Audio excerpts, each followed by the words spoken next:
வணக்கம் நண்பர்களே. மீண்டும் அண்ணாமலை பற்றிய மற்றொரு தகவல் பரிமாற்றம் உங்க கூட.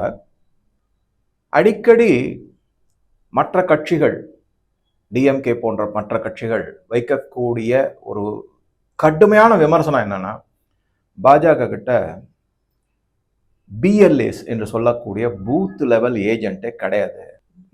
பூத் லெவல் ஏஜென்ட் இல்லாத ஒரு கட்சிக்கு வேட்பாளர்கள் எங்கேருந்து வரப்போறாங்க? இந்த மாதிரி.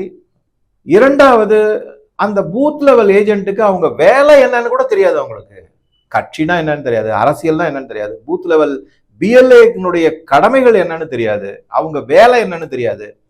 இப்பேற்பட்ட ஒரு கட்சிக்காக வாக்களிக்க போறீங்க? நாங்க தான் அரசியல்ல பழம் நின்று கொட்ட போட்டோம் அப்படிங்கிறதெல்லாம் சொல்லப்படுது.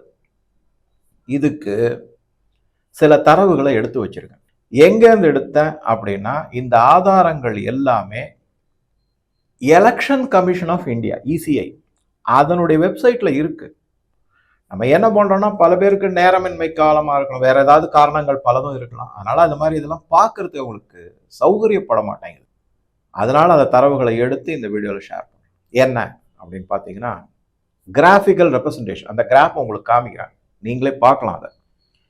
அதாவது இந்த கிராஃப் 2011 அதிலிருந்து 2025 வரைக்கும் அந்த கிராஃப் ரெப்ரசன்டேஷன் இருக்கு. அதுல பல புள்ளி விவரங்கள்லாம் இருக்கு. எப்படி ஆரம்பிக்குது அப்படின்னு பாத்தீங்கன்னா, அதாவது இதை நான் சொல்றது இந்த பூத் லெவல் ஏஜென்ட், அதை மட்டும் ஒரு உதாரணத்துக்காக எடுத்துக்கலாம். 2011 223 பிஎல்ஏ தான் இருந்தாங்க. 2014 259 ஆச்சு. ஜஸ்ட் ஒரு 36 பிஎல்ஏ அதிகமாயிருக்கு. 19 தான், அதாவது அப்ப மத்தியில பாஜக ஆட்சி வந்தாச்சு. பலவிதமான சப்போர்ட் சொல்லக்கூடிய எல்லா நடவடிக்கைகளும் தமிழக பாஜகவுக்கு கொடுக்கப்பட்டது. ஸோ 2019 9456 பிஎல்ஏ வந்துட்டாங்க. யோசிச்சு பாருங்க, 5 வருடம், 2014 2019 கிட்டத்தட்ட ஒரு 8 மடங்கு டக்குன்னு ஏறிடுச்சு எல்லாமே. அதுக்கப்புறமா நீங்க பாத்தீங்கன்னாக்கா 2021 ஒரு 16, 18 இல்ல 20 பிஎல்ஏஸ் வரைக்கும் இருந்தாங்க. பட்டும் படாம அந்த ஃபிகர்லாம் வருது நமக்கு. இந்த இடத்துல தான் அதுக்கப்புறம் 2024 42,853, அப்புறம் 2025 57,484 பிஎல்ஏஸ் இன்னைக்கு பாஜகவுக்கு தமிழகத்துல இருக்காங்கிறது உண்மை. இது election commission of India. Election commission of இந்தியாவுக்கு எதுக்கு இந்த தகவல் கொடுக்கணும்னா, அந்த பூத் லெவல் ஏஜென்ட் இருக்காங்க இல்லையா, அவங்க தான் அந்தந்த பூத்துல தேர்தல் அன்னைக்கு சரிபார்ப்பாங்க, எல்லாத்தையும் முறையாக எல்லாம் நடக்கிறதா அப்படின்னு. ஒரு ஆள் ஓட்டு போட வராரு அப்படின்னா அவருடைய பெயர் சொல்லும்போது அவங்க கிட்ட ஒரு லிஸ்ட் இருக்கும், அந்த பிஎல்ஏ கிட்ட. அதில் டிக் பண்ணிப்பாங்க. போடலை அப்படின்னாக்கா அதை வச்சிருப்பாங்க. ஏன் போடல, என்ன, அதுக்கு பதிலாக வேற யாராவது ஓட்டு போடுவாங்க, எல்லாத்தையும் கண்டுபிடிப்பாங்க. கடைசியில் அந்த ஃபார்ம் எல்லாம் ஃபில்அப் பண்ணி இந்த பூத் லெவல் ஏஜென்ட்டும் சேர்ந்து ஆத்தரைஸ் பண்ணதுக்கு அப்புறமா அதன் பிறகுதான் அந்த ஓட்டிங் மெஷினில் சீல் வைக்கிறதோ இது பண்றதோ எல்லாமே செய்வோம். இது நடைமுறையில் இருக்கக்கூடியது. இப்ப எத்தனை, 2025 57,484 பிஎல்ஏ பாஜகவுக்கு தமிழகத்துல இருக்காங்க. நம்பர் 1 கட்சியில என்ன பாத்தீங்கன்னாக்கா டிஎம்கே இருக்கு. அவங்களோடது கிட்டத்தட்ட இதை விட ஒரு 5000 பிஎல்ஏ அதிகமா இருக்காங்க. அவ்வளவுதான், ஒன்றும் பெரியது. அதுக்கு அடுத்த பொசிஷன் பாஜக 3வது இடத்துல இருக்கு. இப்ப வர எலெக்ஷனுக்குள்ள அவங்க 2வது இடத்துக்கு பிஎல்ஏவை பொறுத்த வரைக்கும் வந்துருவாங்க அப்படிங்கிற தகவல்கள் வந்திருக்கு. சரி, இதுல எப்படி நம்ம பார்க்கணும் அப்படின்னா, அண்ணாமலை அவர்கள் எப்ப பாஜக தலைவராக தமிழ்நாட்டுக்கு வந்தார்? 8/7/2020 வந்தார். அவர் வந்தபோது எத்தனை பூத் லெவல் ஏஜென்ட் இருந்தார்? நான் சொன்ன மாதிரி 2014 பாஜக மத்தியில் ஆட்சிக்கு வந்ததுக்கு பிறகு பலவிதமான சப்போர்ட் இங்க கொடுக்கப்பட்டது, கட்சி வளர்க்கப்பட்டது. அதன் மூலமாக 16,000 20,000 வரைக்கும் வந்தாங்க. 2020 தமிழக தலைவரா திரு அண்ணாமலை அவர்கள் வந்தார். அங்கிருந்து அவர் 2024 தேர்தல், லோக்சபா தேர்தல் முடிஞ்ச உடனே ஒரு 2-3 மாசத்துக்கு அப்புறமா தலைமை பதவியிலிருந்து அவர் விலகிட்டார். ஆக ஒரு 4 வருஷம் வச்சுக்கோங்க, 3 வருஷம் இல்ல 4 வருஷம் மேக்சிமம், அந்த பீரியடுக்குள்ள 20,000 பூத் லெவல் ஏஜென்ட்னு வச்சுக்கிட்டா கூட இன்னைக்கு 57,484 பூத் லெவல் ஏஜென்ட் இருக்கும்போது என்ன மாதிரி ஒரு வளர்ச்சி, 3 மடங்கு வளர்ச்சி 3.5 ஆண்டுகள்ல. சார் இதெல்லாம் என்ன சார் பெரிய வளர்ச்சி? 5 வருடத்துல 4.5 லட்சம் கோடி இருந்தது, 5 லட்சம் கோடி இருந்தது, நாங்க 10 லட்சம் கோடி கடனை மாத்திருக்கோம் சார். அது திறமையா இல்ல இது திறமையான்னு கேட்காதீங்க, அதுவும் மிகப்பெரிய திறமை தான். கடன்னா கடன், அவ்வளவு கடன். ஏதோ ஒரு இதுல படிச்சேன், 175 கோடி ஒரு நாளைக்கு வட்டி மட்டுமே கட்டணுமா தமிழக அரசு. யாரு கட்ட போறாங்க? நான் கட்ட போறல, நான் போய் சேர்ந்துடும். நமக்கு கீழே இருக்கிற வருங்கால சந்ததியினர் தான். இப்ப லேட்டஸ்ட் நேத்து ஒரு நியூஸ் படிச்சேன், திருப்பியும் 50,000 கோடிக்கு தமிழக அரசு பாண்டு வெளியிட்டு இருக்காங்க ஆர்பிஐ மூலமா. கடன் பத்திரங்களை வெளியிட்டு இருக்காங்க 50,000 கோடி. 1-2 இல்ல. எதுக்கு அப்படின்னு கேக்குறீங்களா? பொங்கல் பரிசு 3,000 ரூபாய் கொடுக்குறேன்னு சொல்லிட்டாங்க, லேப்டாப் கொடுக்குறேன்னு சொல்லியிருக்காங்க. இதுக்கெல்லாம் பணம் எங்க இருந்து வரும்? சரி அப்படியே சரி தொலைஞ்சு போகுது. அந்த 50,000 கோடி இந்த மக்களுக்காக உபயோகப்படுத்துவாங்களா? கிடையவே கிடையாது. 5,000 கோடி பண்ணுவாங்க, பாக்கி 45,000 கோடி அவ்வளவுதான் அவுட்டு. அந்த கடனுக்கு வட்டி வேற கட்டணும். இப்ப ஆக மொத்தம் என்ன ஆகுதுன்னா, ஏற்கனவே இருந்த 9.5 லட்சம் கோடி இந்த 50,000 சேர்த்தீங்கன்னா 10 லட்சம் கோடி முழுமையா ரவுண்டு பிகரா கடன் ஆயிடுச்சு. இப்ப லேட்டஸ்ட் செய்தி வந்திருக்கு, காமிக்கிறவனா ஆதாரத்தை. 50,000 கோடி ஆர்பிஐ மூலமாக தமிழக அரசு கடன் பத்திரங்களை வெளியிட போகிறது. என்ன காரணம் அப்படின்னு யோசிச்சே பார்க்கவே வேணாம்.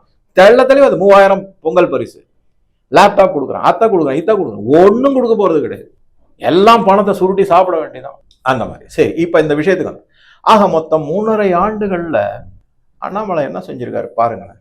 ஏதோ மேடை போட்டு பேசுறது, பத்திரிகையாளர்களை சந்திக்கிறது, அவ்வளவுதானா? இங்க இருந்து டெல்லிக்கு ஒரு 10 தடவை போயிட்டு வர்றது, களத்துல இறங்கி வேலை பார்த்திருக்காரு, மக்களோட மக்களா இணைந்து செயல்பட்டு இருக்காரு. அதனாலதான் இந்த பூத் லெவல் ஏஜென்ட் இவ்வளவு தூரம் வர முடியும். சொல்லிடலாம் சார் பைசா கொடுத்தா வந்து பூத் லெவல் ஏஜென்டா வரமாட்டாங்க. ஆனா இங்க எந்த விதமான சலுகையும் இல்லாம தாங்களாவே முன்னெடுத்து வந்திருக்காங்கன்னா என்ன காரணம்? தலைவர் தான் காரணம், அண்ணாமலை அவர்கள் தான் காரணம். அடுத்த காரணம் என்னன்னா, அவர் மேல மக்களுக்கு இருக்கக்கூடிய நம்பிக்கை.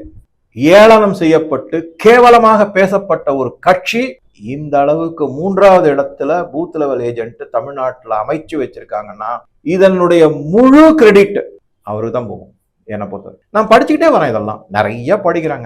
எதை சொல்றது எதை விடுறதுன்னே தெரியல எனக்கு. அவ்வளவு தகவல்கள் இருக்கு.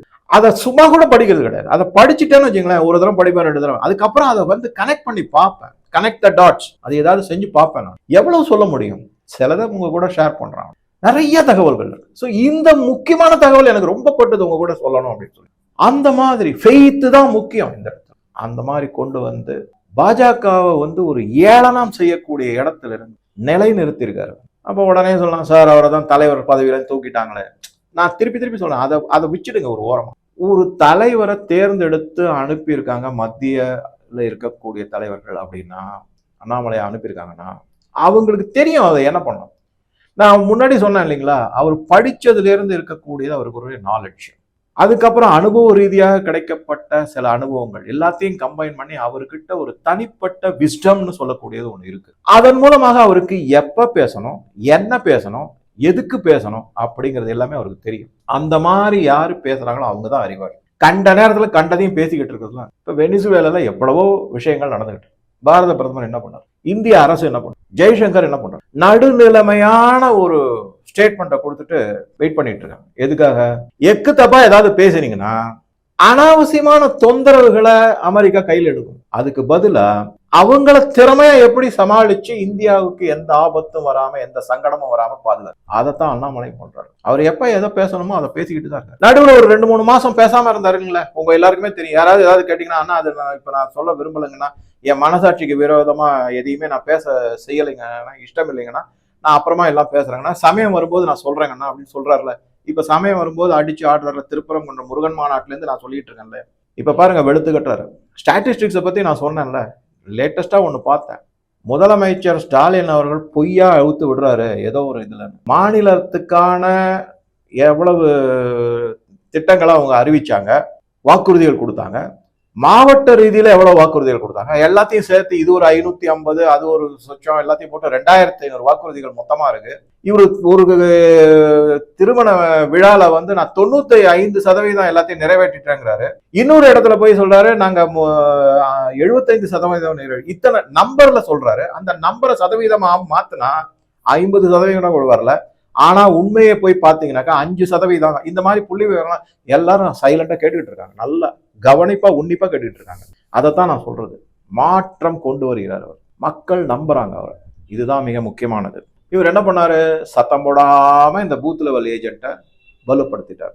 இதனால என்ன ஆச்சு அப்படின்னு நீங்க பாத்தீங்கன்னாக்க நல்லா பாருங்க. போன லோக்கல் பாடி எலெக்ஷனா இருக்கட்டும், இல்ல லோக்சபா எலெக்ஷனா இருக்கட்டும், அதுல என்ன ஆச்சு, 1.5% 2% தான் ஓட்டு சதவிகிதம் பாஜகவுக்கு இருந்தது. நோட்டாவுக்கு கீழே கிண்டல் அடிச்சுக்கிட்டே இருந்தாங்க. தனியா 12% வாக்கு சதவீதத்தை உயர்த்தி காமிச்சார். எத்தனை வருஷம் எடுத்துக்கிட்டாரு, ஒரு 3-4 வருஷம் இருக்குங்களா? எப்பேற்பட்ட அச்சீவ்மெண்ட் இது. அது ஒண்ணு. அடுத்ததா பாத்தீங்கன்னா கூட்டணியோட சேர்ந்து 18% வந்துட்டாரு.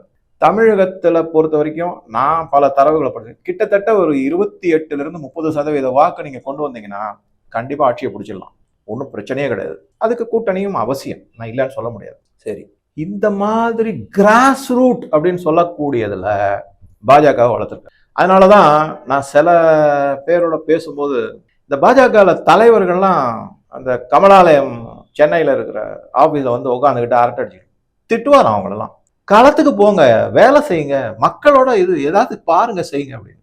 இங்க உட்காந்து என்ன செய்யுங்க, எதுக்கு ஆபீஸ் வரீங்க அப்படின்னு. ஃபீல்டு ஒர்க் முக்கியம் அப்படின்னா அவர் செய்யறாரு. என் மண் என் மக்கள் யாத்திரையில மக்கள் அவருக்கு கொடுத்த அமோக வரவேற்பும் ஆதரவும் அதன் மூலமாக ஏற்பட்ட நம்பிக்கையும் தான் பாஜகவுக்கு ஓட்டா மாறுச்சு. அந்த நம்பிக்கையை இன்னும் எடுத்து முன்னெடுத்து செய்ய வேண்டியது யாரு? அவரே செஞ்சுக்கிட்டு இருப்பாரு. நம்ம என்ன செய்ய போறோம் சொல்லுங்க? குறை சொல்லிக்கிட்டு இருக்கோம் இப்ப இருக்கிற ஆட்சியை பத்தி. அப்ப அதுக்கு மாற்று அரசியலை கொண்டு வர வேண்டியது மக்களுடைய கடமையா, இல்ல தலைவரே செஞ்சுக்கிட்டு இருப்பாரு? நான் அதனாலதான் சொல்றேன், அவருக்கு பாதுகாப்பு வந்து இந்த Z+ செக்யூரிட்டி எல்லாம் கிடையாது. பதவி கொடுத்து பாதுகாப்பு வரும். அந்த பதவியை கொடுக்க தவறியது நாம். இனிமையாவது அதை உணர்ந்து அந்த குற்ற உணர்ச்சியோட அவரை பதவிக்கு கொண்டு வரும். அதுதான் முக்கியமான விஷயம். என்னென்னமோ தகுடு சுத்தங்கள்லாம் செய்யத்தான் செய்வாங்க, அதை எல்லாத்தையும் நேர்மையா எதிர்த்து நின்று நிலைநாட்டி வரவர் அப்படிங்கிறதான் இது முக்கியமான விஷயம். இந்த மாதிரி இன்னும் சின்ன சின்ன விஷயங்கள்லாம் இருக்கு, அதையும் உங்க கூட ஷேர் பண்றேன். ஸோ உங்க கருத்துக்களை பதிவிடவும் நன்றி.